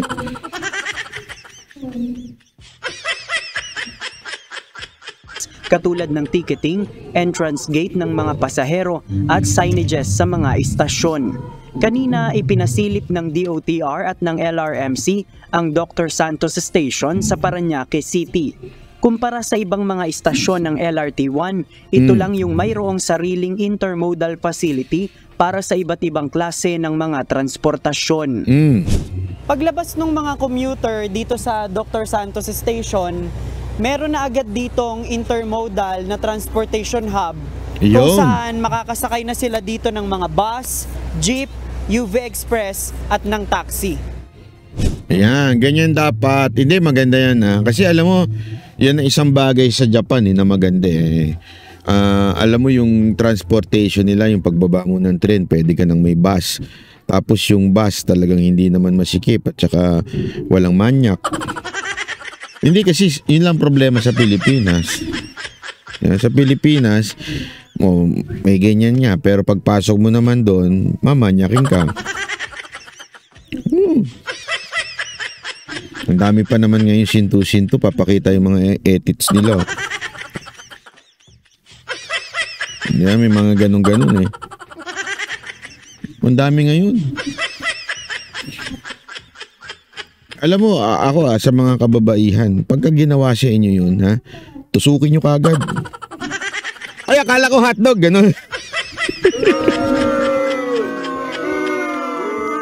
Hindi ba? Pag makita mo, ay, akala ko hotdog, ganun. Di ba ang hotdog, tinutusok yung bago iihaw? Oh. Huwag kayong papayag na ganun. Hindi kasi alam mo, ang tawag dyan, sindakan lang yan eh. Pagka nasindak ka na parang nabastos ka, dahil hindi, alam mo paano ko nalaman? Kasi magaling ang mga girls dyan eh. Pag may mga bastos ng hipo, hindi, may mga ganun yun, ang hipo ng, anong ginagawa nila? Sinasapak nila yung itlog. Ganun. Ako rin paano Tapos bigla nilang gaganunin yung itlog. Ano lang yan eh. Mindset lang, ika nga. Mindset lang, ikaw lang ang hawak ng puwet. Kami rin. Oh. Tapos, susundukin nila yung itlog. Oh. Tapos, iilag na sila. Yung bouncer na nga harap. O ano. Ganun, totoo. O kaya naman pag may nang bastos, alam mo ginagawa nila, yung ginaganon yung kunwari, yung ibabae dito, tas lalaki sa gitna, babae sa gitna, tas magaganon sa itataas, aangat, pag bastos. Ito. Ang tawag doon, kasi mindset yan eh, pag nagpasinda ka na, pagka na para kang, lalo kang aabusuhin, lalo kang aanuhin ng mga manyakol. Gawin mo, anuin mo, tapatan mo ng kabastusan. Pitikin mo itlog, ganun. Mas maraming joke lang po, joke. Huwag yung gagawin yung mapapaaway kayo. yung mga passengers. So, maraming options ang passengers, no? Unlike dun sa mga walang intermodal, wala silang masyadong option. Kung ano lang yung available na passenger system yung magagamit nila. Samantala, sa usapin ng pasahe, mananatili ang fare matrix na kasalukuyang umiiral sa linya ng LRT1. Ibig sabihin, 45 pesos ang magiging pasahe mula sa Fernando Po Jr. Station sa Quezon City hanggang sa Dr. Santos Station sa Parañaque, habang 25 pesos lang kung manggagaling sa Baclaran Station. Regarding po sa fare, currently we will be applying the same fare, which is 13.29 boarding fare, and for distance fare, kumbaga bawat kilometro yung malalakbay, it's 1 peso. Alam mo, sana lang, okay sana to eh. Sana lang ma-maintain yung cleanliness. Yung linis, hindi yung amoy ihi. Pagbaba mo, amoy ihi. Hindi kasi, di ba kung maaalala ninyo, yan yung unang ginawa nung panahon ni Tugade, di ba? Nung panahon, nung unang pagtungtong ng administrasyon ni Pangulong Duterte, nilinis yung mga istasyon. Kasi iba doon, ang baho, amoy ihi. Kahit nung panahon actually, isa sa pinakamagandang gumawa niyan, si Isko. Si Isko, nilinis din yung mga istasyon eh. Kasi di ba may mga Pilipino talaga na makakita ng dingding, akala CR. Basta may kanto dyan. Alam mo yung kanto? Anong kanto? Yung dingding dito, dingding dyan. Pag may nakita yan, pwede nang ihian yan. Di ba? Tatalikod na lang ako, okay na. Ganun eh. Oh. And 21 centavos additional. Kapag nasimulan ang partial operation, tinatayang aabot sa 50,000 na Ano to? Is there a single chance po yan natatakbo ka sa politics? Wala po. Sorry po pero pagpasensya nyo na po, hindi po talaga ako politiko. Hindi po kasi ako ayoko nang nakikipagplastikan. Hindi ako ganun. Never. Ganito ang karakter ko. Kita mo nga yun yung kapwa vlogger ko, kaibigan ko, binabanatan ko. Kaya never kong gagawin yung makikipagplastikan ako kasi alam mo, hindi ko naman gift yan Gift yung magaling kang makipaghumarap sa mga hindi kasundo. Lalo na yung sa politiko. Nabibilib nga ako sa iba mga politician kasi kaya nilang harapin. Ako hindi. Pagka hindi kasi napipigilan ng bibig ko Ewan ko kung matututunan ko yun. Pag ako po, nakakita ako ng mali, kahit kaibigan ko yun, naggaganon talaga ako. Kailangan ko sabihin yung totoo kong nararamdaman. Or else, I feel I owe that person. Nagigets nyo? Ganun ang pakiramdam ko Feeling ko, pagka hindi ko sinabi to, may utang ako dun sa tao. Parang hindi ko siya mahal. Parang ganun ang dating. Kasi I would rather give you a tough love instead of fake compassion o fake na pakikipagtungo. Yun. Ganun ako. Kaya never ako yung malabo. Pasahero ang masisilbihan nito kada araw na posibleng makabawa sa matinding traffic sa Metro Manila. Palakpakan? Samantala, ang 3 pang istasyon ng LRT1 Cavite Extension na magdudugtong mula Metro Manila hanggang Cavite ay matatapos sa 2031. Ito yung Las Piñas Station, Zapote Station at Niog Cavite Station. Based on the experience that we had in terms of length of construction and the pre-activities prior to construction, such as financial closure, all the other prerequisites prior to construction.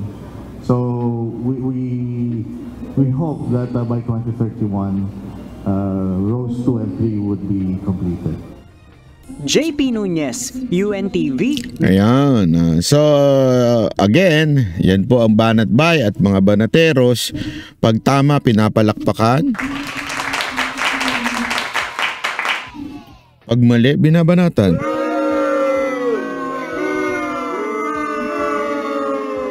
Yan tayo. Ngayon, may nakita tayong magandang ginawa ng gobyerno, pinapalakpakan natin para pagbutihin pa nila. Pero again, babantayan natin to. Hindi pa pwedeng ganyan-ganyan lang kasi mahirap po Kasi alam naman natin na matindi ang ngayon sa gobyerno natin na tawag doon, panlabas ang binabago. Panlabas lang yung trabaho. Walang totoong pagtatrabaho. Kaya magbabantay ho tayo. Ongoing na po yung tinatawag nating immigration administrative biometrics.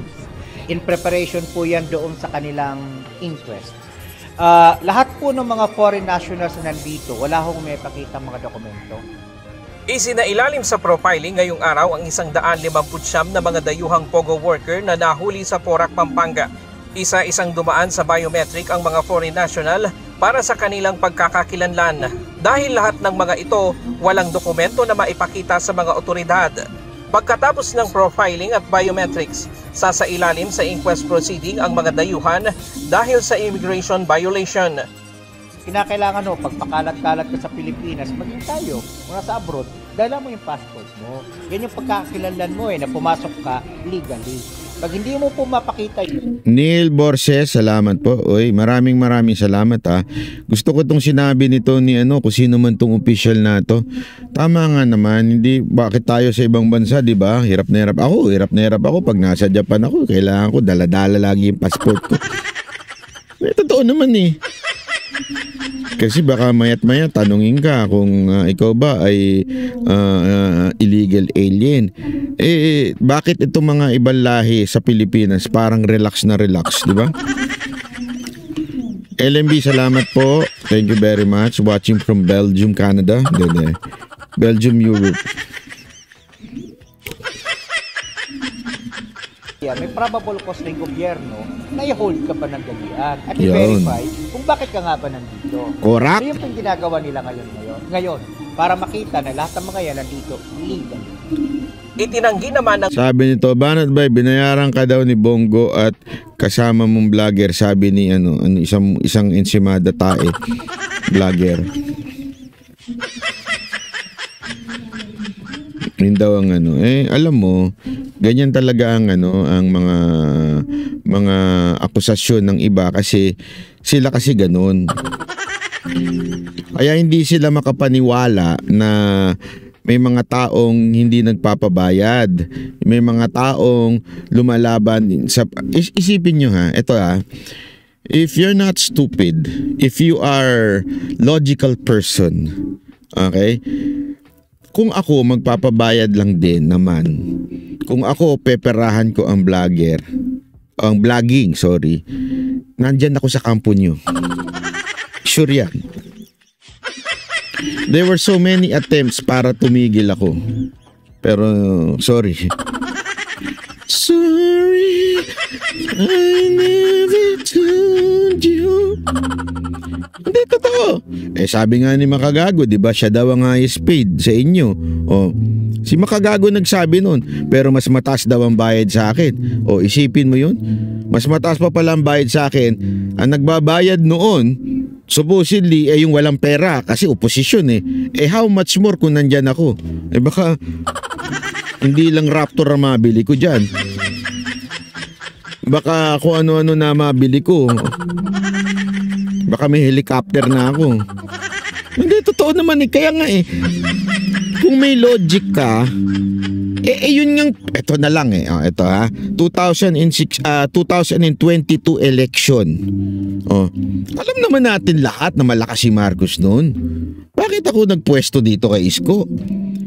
Kung nandito ako kay Marcos, siguro nasa posisyon ako, may pera ako, marami akong datong. Kasi nandun yung puwersa Tandaan mo, nasa administrasyon ng pera, wala sa oposisyon. Nandun ng pera. Di sana nandyan ako kasama nyo. Tanga ng mga Ito, tuturuan ko kayo kayo mga ensimada vlogger, para naman medyo may alam kayo kasi medyo tanga kayo talaga sagad sa kabutuhan Kaya kayo nagkakatkungan sa pera Tuturuan ko kayo. Kung meron kayong akusasyon doon sa kalaban nyo, yung medyo malapit-lapit naman. Kasi kung akusasyon nyo, bayaran kami, walang pera ang oposisyon. Saan kukuha ang pera ang oposisyon? Malabo yun. Diba? Imposible kasi hindi sino ba ang may pera ngayon? Kamara. Congressman. Alam na natin, Office of the President. Nandyan ang pera. At saka, pangalawa, kung bayaran, di sana palipat-lipat. Diba? Duterte kami nun. Nakinig kami kay Duterte noong 2022. Hanggang ngayon, Duterte pa rin kami. Kayo? Dati Duterte kayo. Ngayon, tambalos-los na kayo. Anong tawag sa inyo?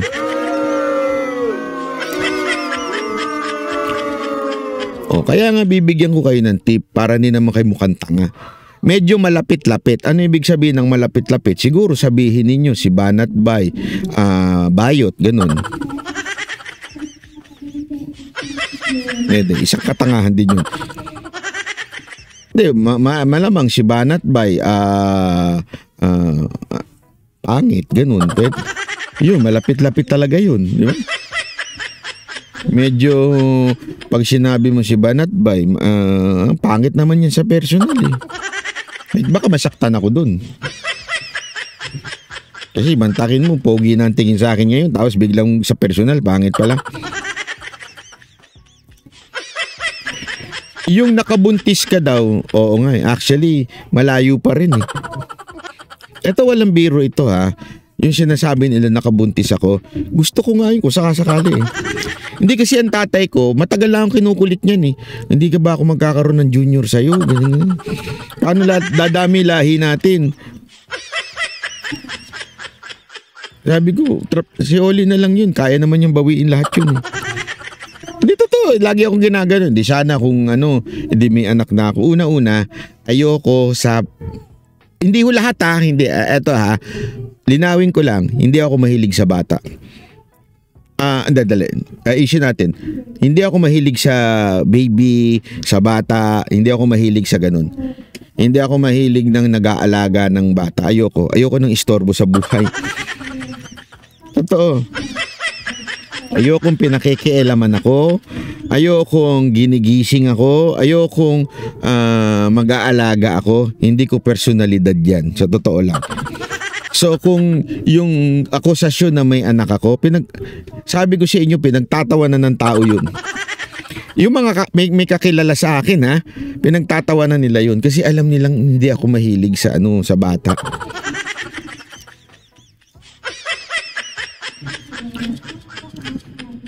Anarot, ang ibig ko sabihin mahilig sa bata, sa baby, hindi yung batang edad. Mahiya ka naman, Anarot. Hindi ako, yun ang... Kaya nga, maghanap naman kayo ng medyo malapit-lapit sa akusasyon. Hindi yung katang-isip. Katang-isip yung mga akusasyon nyo sa amin. Yan. Pwede pa yung akusasyon. Yan, si Banat Bay, mayabang yan. Pwede yan, mga ganyan.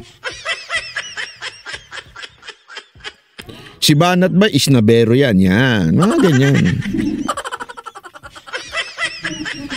Kasi totoo naman, may pagkaganon ako. Di ba? Pero yung sabihin ninyong bayaran.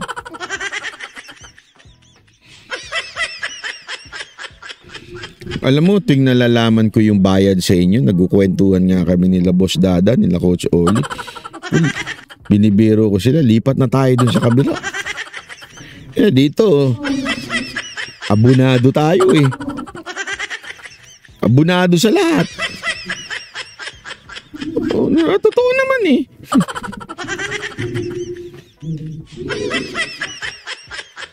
Mga foreign national na nagtatrabaho sila sa Pogo.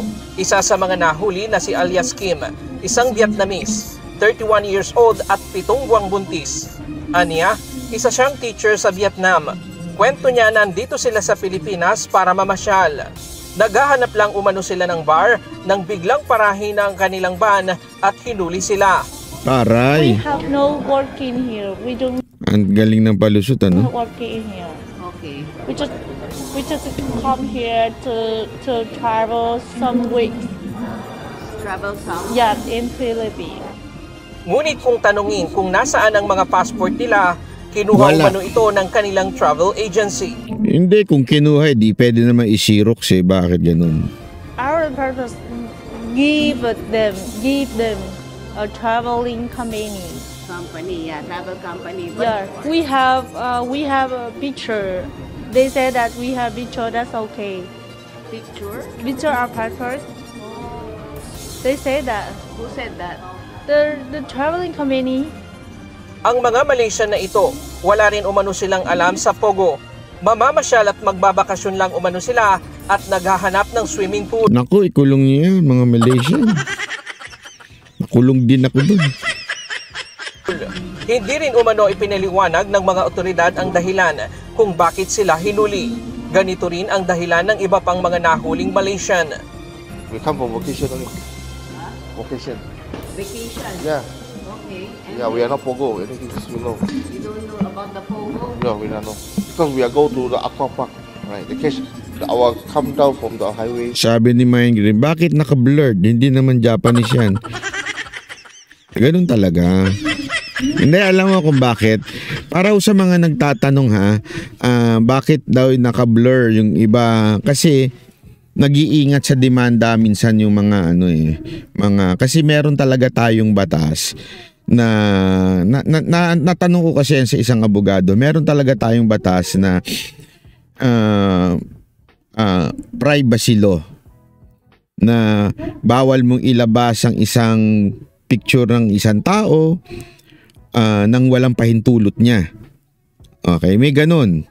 So, lalong-lalo na po pagka ikaw ay inakusahan Na tandaan nyo, ito akusasyon pa lang, wala pa po silang guilty verdict, wala pa ho, akusasyon pa lang, tapos inilabas mo yung picture, bawal ho talaga yan. Although may mga hindi sumusunod, kaya magtataka kayo bakit sa ibang channel walang blur, bakit minsan nakikita ninyo pag mahirap walang blur, pagka minsan kasi tanga lang yung kumuha ng picture. Nagkataon lang, hindi naman po kasi ang nagblur yung tulad niyan. Ang dami media. Hindi naman na nagblur niyan yung nanghuli sa kanila. Hindi naman po.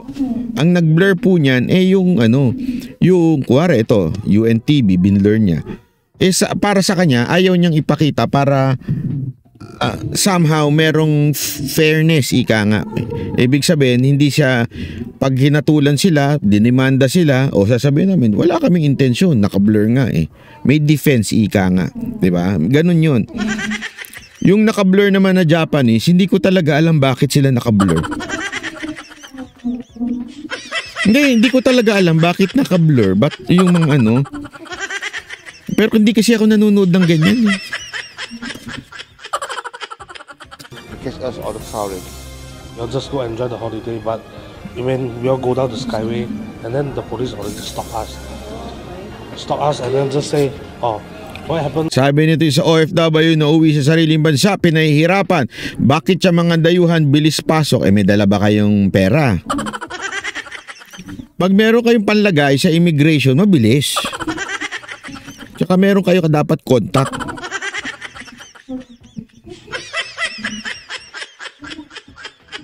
I just ask what happened, stop us. Mariin namang itong itinanggi ng PAOK. Wala ho ako nakitang swimming pool doon sa loob ng Grand Palazzo Royal. Wala rin ho akong nakita doon na beach resort. So, tandaan ho natin, mga scammer ho ito. Kahit anong kwento gagawin nila para mapapaniwala kahit sino. Naku po, grabe. Yun ang direct accusation. No? Scammer po ito mga ito. Gagawin nilang lahat para lang makabula. Kasi di ba magbi-beach daw sila, wala namang beach doon sa pinuntahan nila. Baka beach meron. Kinumpirma rin ng PAOK ang nauna nang sinabi ng Philippine National Police na may isinasagawa ng investigasyon sa ugnayan ng Lucky South 99 sa Porac, Pampanga at Sunyuan Technology sa Bamban, Tarlac. May ongoing investigation tayo na merong links allegedly yung Hongcheng Sunyuan tsaka yung Lucky South 99. Ongoing pa po yan. Itong mga So yun yung dalawang kumpanyang iniipit niya. Ay, iniipit. Mali. Gumagawa ng kasamaan. Yun yung kumpanya na yun. Pero yung ibang pogo, hindi daw. Okay? So easy.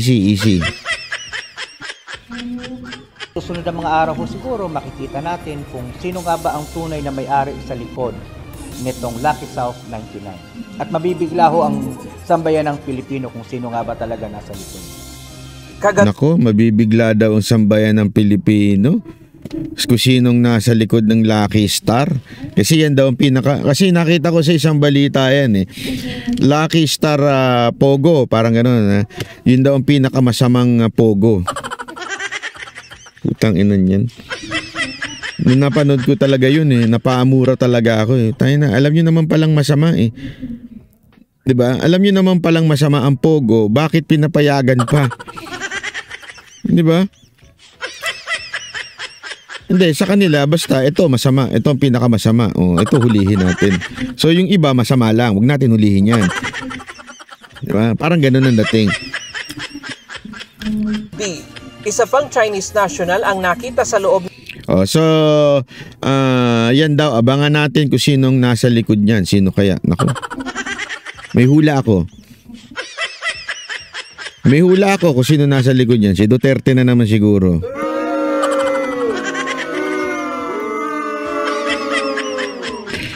Idol Banatway, papunta ba talaga kayo ni Boss Dada dito sa Hong Kong po? Yes po, sa katapusan punta po kami dyan sa Hong Kong. Meron pong pagtitipon ang...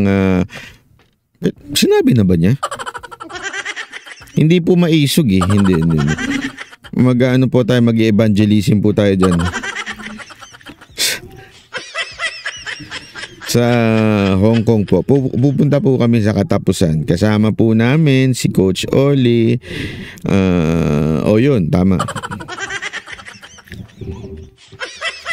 Tanong nyo na lang lahat kay Boss Dada kasi baka bawal pang sabihin eh. Hindi ko, nahihiya naman ako, baka sabihin nila, ba't ba'y bida-bida ka ha? Pero hindi namin aabutan yung maisog eh. Kasi yung maisog ata 26, di ba? Oy, by the way magkakalimutan, bukas uli sa Japan meron pong maisog. Kita-kita po tayo. Saan? Sa live stream lang. Hindi po ako pupunta. Wala po tayong perang katulad ng mga tanso vlogger.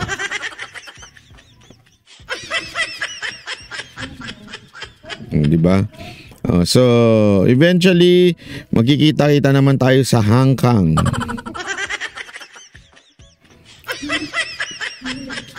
So, ayan po ang balita natin ngayong araw na ito. Magandang gabi po sa inyo.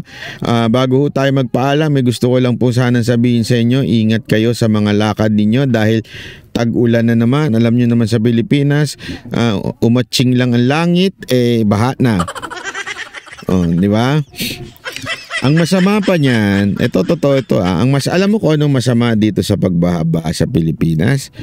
Yung mga ginagawang kalsada, kasi hindi mo alam, biglang pagbaha, hindi mo naman malalaman kung ginagawa yung kalsada, minsan yung mga harang na natatangay din ng baha, o di kaya naman pinipitik. Alam mo naman sa Pilipinas lahat pinipitik ultimong imbornal pinipitik Ganon sa Pilipinas, kaya nakakatakot pagbaha, makamamaya paglakad mo malaglag ka na sa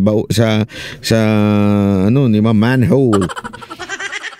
So ingat-ingat po kayo sa mga kababayan natin sa iba't ibang dako ng at wag niyong kakalimutan, magbantay po tayo sa social media, SMNI. Wag niyong kakalimutan yan lagi kayo dapat nakasubscribe sa Banateros para ma-update kayo kung tutuluyan si